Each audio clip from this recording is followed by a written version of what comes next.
зөвлөх замаар толгомдож буй үндсэн асуудлуудыг бодитоор тогтоон үйл ажиллагааны тэргүүлэх чиглэлийг ажил хэрэглээр ярилцсан ажлын арга мэдлэг туршлагаа хуваалцсан энэ үндсэндээ төрийн бодлого түүний хэрэгжилтийг бүх түвшинд оновчтой болгоход хувь оруулах нь аливаа бавхар форумын зорилго билээ. Иймд нэнтрүүд хөдөлмөрийн аюулгүй байдал жилүүрийн форумаар ууд уурхай салбарын хөдөлмөрийн аюулгүй байдлын илтгэлийг олон улсын жишг аргачлалаар хөндлөнгийн мэрэгжлийн байгууллага эрдэмтэн судлаачдын багаар ийдвэрнээр хийлэгдэх хэлэлцүүлдэг боломжтой болохыг санал болгож байна. Энэ бол уг форумын брэнд нэрийн хуудас болох бодиттой ажил болж үлдэнэ гэж үзэж байна. 8. Нийгмийн хамгаалалт хөдөлмөрийн яамнаас ууд уурхай салбарт ажиллагчдын хөдөлмөрийн аюулгүй ажиллагаа эрүүл ухааны асуудлаар сүүлийн жилүүдэд төрийн бус байгууллагууд ялангуяа Монголын ууд уурхай үндэсний асоциацтай хамтран ажиллах аргыг өргөжж байна.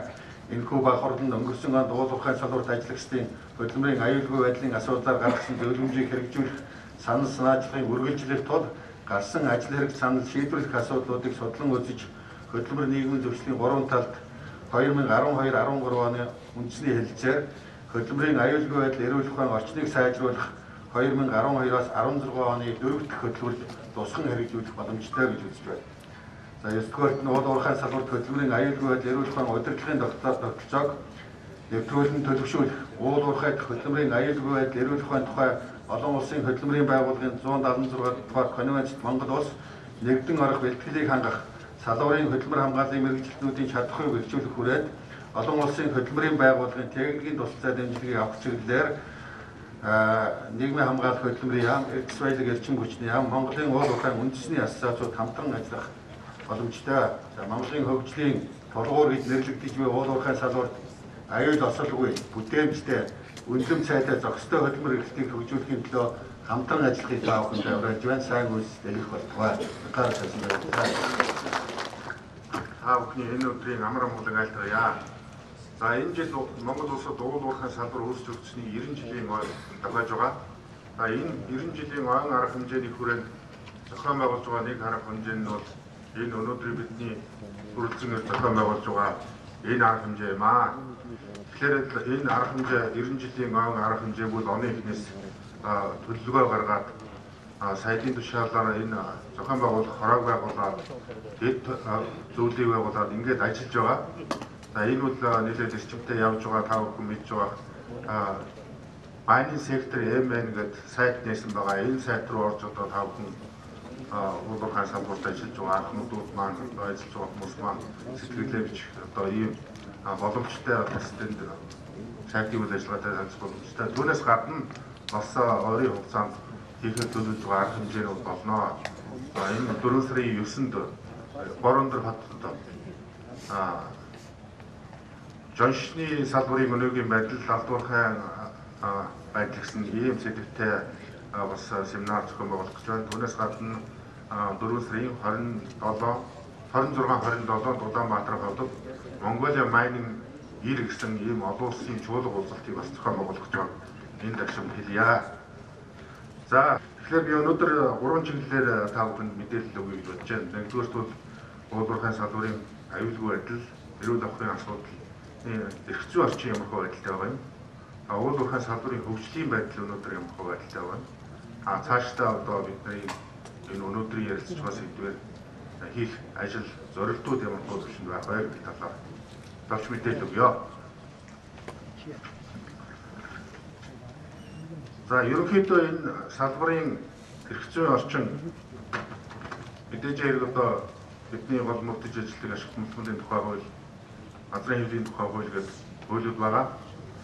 За энэ хуулиудад бол энэ хөдөлмөрийн аюулгүй байдал, эрүүл ахуйн асуудлыг тусгасан байдаг. Асуудлаар ямар арга хэмжээ авч хэрэгжүүлэх үү, яах вэ гэдэг асуудлыг тусгасан байгаа. За түүнээс гадна мэдээж хэрэг одоо хөдөлмөрийн аюулгүй байдал, эрүүл ахуйн тухай хууль байгаа. Энэ хуулийг бол одоо энэ салбарт ажиллаж байгаа бүх хүн мөрдөж ажиллах ийм үүрэгтэй төрийн байгууллагууд энэ ажлын хэрэгжилтийг хангах, хэрэгжилтийг хянах ийм үүрэгтэй.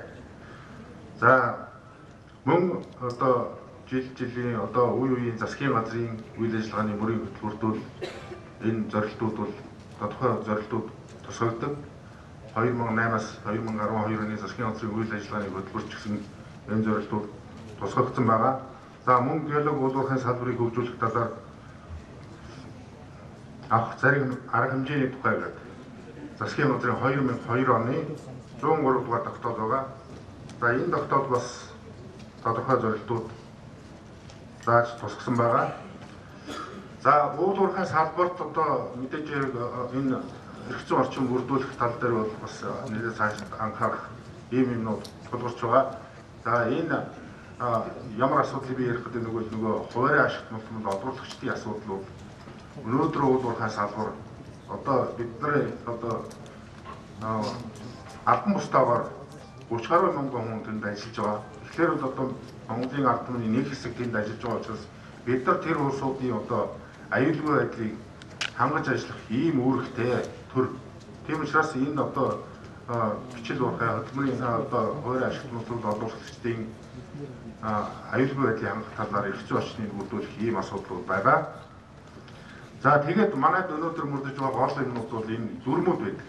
За дүрм гэхлээр одоо бас жоохон сүүлийн үед бол бас энэ барууны одоо уул уурхай салбар өндөр хөгжсөн орнуудыг хараад байхад яг дүрм биш одоо стандартууд мэддэг юм байна. За өнөөдрийн байдлаар бол Монгол улсад бол энэ дүрмүүд байгаа.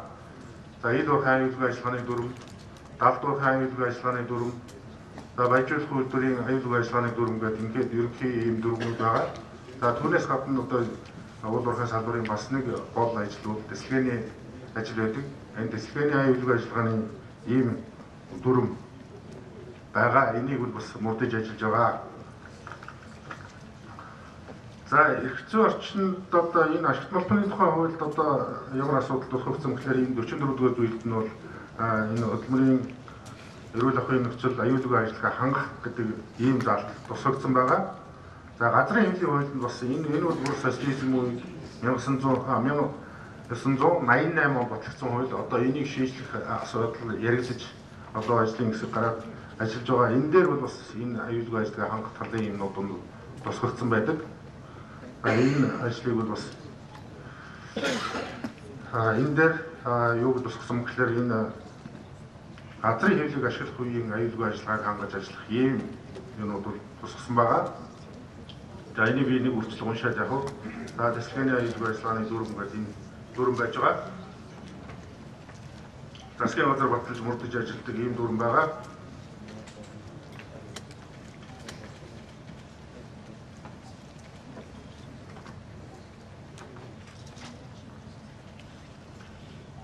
За уул уурхай салбарын ерөнхийдөө одоо эрх зүйн орчин гэхлээр нэг иймэрхүү байдалтай байгаа. Тэгээд өнөөдөр уул уурхай салбар бол одоо эрдэмтэд хөгжиж байна. Уул уурхай Монгол улсын эдийн засгийн нийгмийн одоо гол нөлөөллийг үзүүлж эхэлсэн байна. Цаашдаа ч энэ одоо үзүүлэх нөлөөлөл маань жил ирэх тусам одоо нэмэгдэх ийм хандлага байгаа. Яагаад гэж юм гэхээр одоо стратегийн ач холбогдолтой олон улсын хэмжээнд томоохон тооцогддог 2 орд маань одоо ашиглалтанд ороод ирэх энэ нөлөөлөл үлдээд хэмжээгээр болсон. Тэгэхээр энэ байдлыг өнөөдөр ямар байдал байгаа юм гэхээр энэ уул уурхай салбартууд шүгэн 1200 гаруй тусгай зөвшөөрөл хүчин төгөлдөр байгаа. За ерөнхийдөө энэ 1200 тусгай зөвшөөрлийн хэмжээнд бүрэн үйл ажиллагаа явуулж өгөх гэхээр хараад бий чадахгүй байгаа. За 500 орчимд нь бол үйл ажиллагаа явуулж байгаа гэсэн ийм тоо байдаг. Дээрэс нь одоо нэг 50 орчим мянган хүн энэ салбарт ажиллаж байна.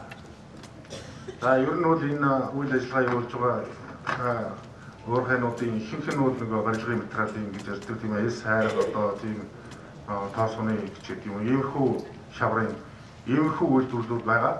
Томоохон одоо нүүрсний юунууд бол бас нэлээд хэмжээгээр нэмэгдэж байгаа сүүлийн үед. За мөн төмрийн хөдөлгөөний уурхайнууд бол нэлээд нэмэгдэж байгаа.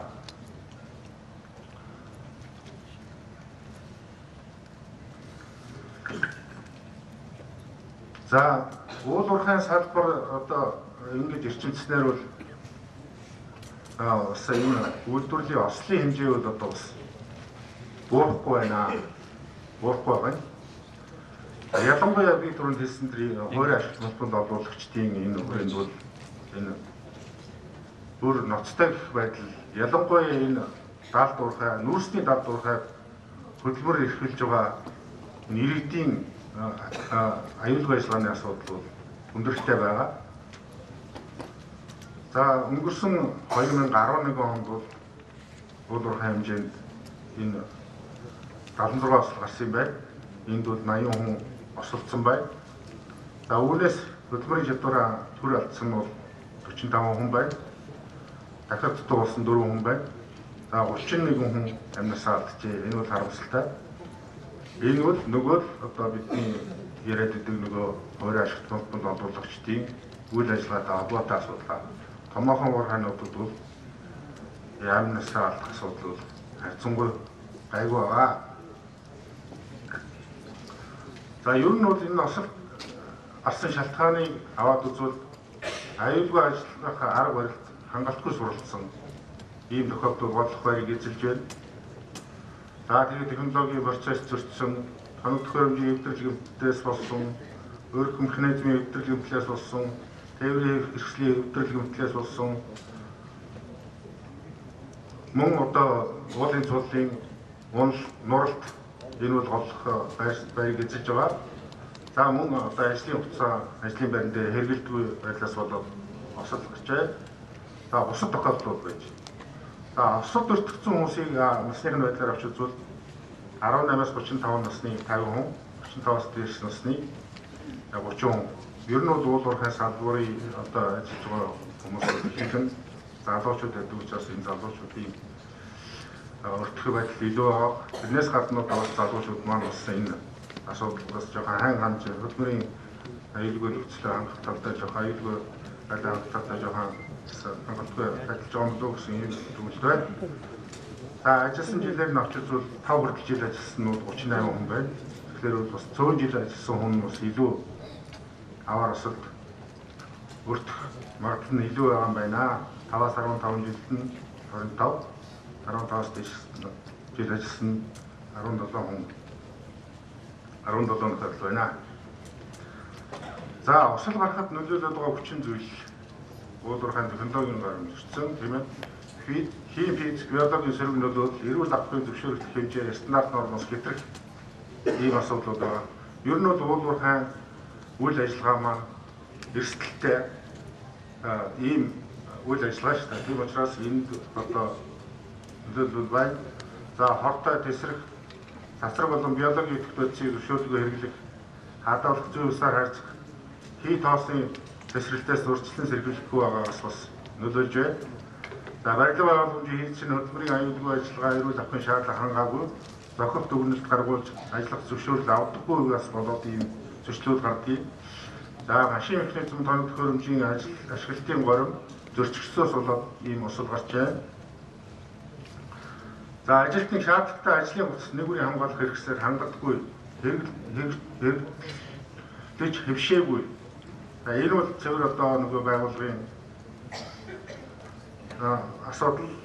Тэгээ галын аюулаас урьдчилан сэргийлэх шаардлагатай арга хэмжээ авдаггүй гал унтраах тусгай тоног төхөөрөмжөөр хангагдаагүй тохиолдлууд байж байна. За бууруулах арга зам бол тэжээг одоо түрүүний ярьсан эрх зүйн орчныг боловсруулах асуудлууд байж байгаа. За эрх зүйн орчныг ямар хөө байдлаар боловсруулах вэ? Түрүүний ярьж байгаа дүрм журмууд бол үндсэндээ одоо хуучин Оросын дүрмийг л одоо бид нар орчуулаад хэрэгжилж байгаа. Энэ бол одоо хацрагдж байна. Шинэ техник технологи орж ирж байна. Барууны одоо компаниуд одоо бэлэн одоо стандарт юутэйгээ орж ирж байгаа. Тийм учраас энэ одоо шинэ техник технологи шинэ нөхцөлд тааруулж энэ дүрм журмуудаа шинжлэх асуудал зайлшгүй байгаа. За үйлдвэрлэлийн үйл ажиллагааны технологийн гормыг чамд мурдж ажиллах ийм асуудал байна. За ил талдуурхай аюулгүй ажиллагааны нэгдсэн дүрмийн гол ажлыг явуулах. За хий тоосны тесрэлтээс урьдчилан сэргийлэх, нүүрсний өөрийн шаталтаас сэргийлэх, за уулын ажлыг ашиглалтын паспорт хөрөг төслийн дагуу явуулах, машин тоног төхөөрөмжийн ажиллагааны аюулгүй байдлыг хангаж ажиллах, үйлдвэрлэлийн болон технологийн явцын аюулгүй байдлыг хангах, за аюулгүй ажлын хангалтыг урьдчилан сэргийлэх мэргэжлийн албуудыг зохион байгуулах, хөдөлмөрийн аюулгүй байдлыг эрүүл ахуйн арга барил сургах, даргалжуулах ийм асуудлууд байгаа. За энэ салбарын яамнаас ер нь ямар хөө арга хэмжээ авч ажиллаж байгаа юм гэхээр энэ үүнээс өмнө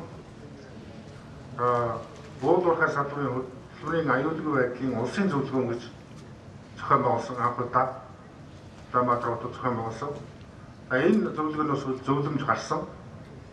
Тэгээд зөвлөмжийг хэрэгжүүлэх ажлыг бас тодорхой хэмжээнд зохион байгуулалт ажиллаж байна. За уурхай болон боловсруулах үйлдвэрүүд эхнээс нь техник дэвсгийн үзэлтэнд тусгасан хөтөлбөр аюулгүй байдал эрүүл ахуйн талаар авах арга хэмжээнүүдийг хэрэгжүүлэхэд одоо хяналт тавьж ажиллаж байна. Энэ гол хяналтын ажил бол одоо мэргэжлийн хяналтын газар дээр байдаг. Тэгэхдээ одоо мэдээж хэрэг салбарын яам, ашигт мөнгөлийн газар, засгийн газрын хэрэгжүүлэх загинтлагийн зүгээс үл энэ асуудал дээр анхаарлаа хандуулж хяналт тавьж ажиллаж байгаа. За жил бүрийн аж ахуйн нэгжүүдийн уулын ажлын төлөвлөгөө тайлбар бол энэ төлөвлөсөн зарцуулсан хөрөнгүүд нь ямар хэмжээтэй байгаа юм. Энийг бас хавцуулсан судалгаа тэгээд хэрэгжүүлсэн арга хэмжээ, осол гарсны дараа хэрэгжүүлсэн арга хэмжээ зохион байгуулсан сургалт семинарыг энэ талаар бол тавьж ажиллаж байна. За 2011 онд бол Эрцвэлийн эрчим хүчний яам, ашигт мөнгөлийн газар, уулуурхайн аврах халуун гэж байгаа манай яамны дэргэд хамтраад энэ алуунаас хамтраад бороондын талд бороогийн ил уурхайд бол аваар устгах төлөвлөгөө боловсруулах аргачлал аврах ажиллагаа явуулах үзүүлэх сургууль семинарыг зохион байгуулсан байгаа. Энэ бол жил бүр одоо уламжлуулж явдаг ийм үйл ажиллагаа. За энэ уулуурхайн салбарын ус төгсний 90 жилийн арга хэмжээний хүрээнд ч гэсэн энэ арга хэмжээ бас уламжлуулаад бороо голф компанитай хамтраад энэ арга хэмжээг энэ жилдээ бас дахин зохион байгуулахаар байгаа. За уулуурхай аврах халуун аваар ослын дуудлаар аврах үйл ажиллагаа байнга явуулж байгаа. За энэ аврах үйл ажиллагаа явуулснаар бол одоо бас аваар ослыг бол тодорхой хэмжээгээр бууруулж ажиллаж байгаа. За ер нь энэ аваар ослыг одоо устгах үйл ажиллагааг бол газар дээр зохион байгуулах ажлыг бол бас зохион байгуулж байна. Аврах нэгжүүдийг одоо томоохон аж ахуйн нэгжүүд дээр томоохон компаниудын өөрийнх нь дотоод зохион байгуулалтаар байгуулан ажиллаж байгаа. Өнөөдрийн бидний энэ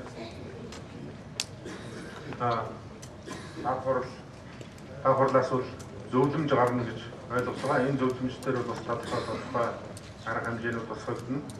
Тэрийг үл хэрэгжүүлэх тал дээр бол бас яам боловсруулах чиглүүлж ажиллана гэж ойлгож байгаа. За хөтөлбөрийн аюулгүй ажиллагаа эрүүл ахуйн стандартуудыг бол боловсруулах зайлшгүй шаардлага байгаа. Энийгээ бид нар одоо яамны одоо хэмжээд бол дангаараа боловсруулах нэг хөрөнгө мөнгөний ч гэсэн хүн хүчний ч гэсэн цаг хугацааны ч гэсэн ийм одоо хүчин зүйл боловсруулах чадвар байхгүй. Тийм учраас энийг боловсруулах тал дээр бол одоо энэ чиглэлээр ажилладаг төрийн бус байгууллагууд, аж ахуйн нэгжүүд одоо бусад олон дахь газруудтай хамтарч ажиллана гэсэн ийм төлөвлөгөөтэй байгаа. За төрийн болон төрийн бус байгууллага хамтран хөтөлбөрийн аюулгүй байдал эрүүл ахуйн менежментийн системийн загвар компани гэдгийг бий болгох ийм зорилтыг тавьж байгаа. За уурхайчдыг даатгал хамгаалах асуудал бол онцгой анхаарах шаардлага байна. Яагаад гэвэл өнөөдөр одоо хүн жирийн уурхайч одоо аваар осод ордог тэрний одоо нөхөн олгоор ямар хэмжээнд байгаа вэ? Тэрвэл одоо нөгөө нийгмийн татварлаас олгож байгаа мөнгөийг хэлжээ. Тэгэхээр одоо энэ даатгалын систем, эрсдлийг үнэлэх систем, хүний ажилтны одоо үнэлгээний асуудал, эрсдлийн менежментийн асуудлыг онцгой анхаарах ийм заашгүй шаардлага тулгараад байгаамаа. За тэгээд ерөнхийдөө миний хэлэх гэсэн үндсэндээ дуусч байна. Тэгээд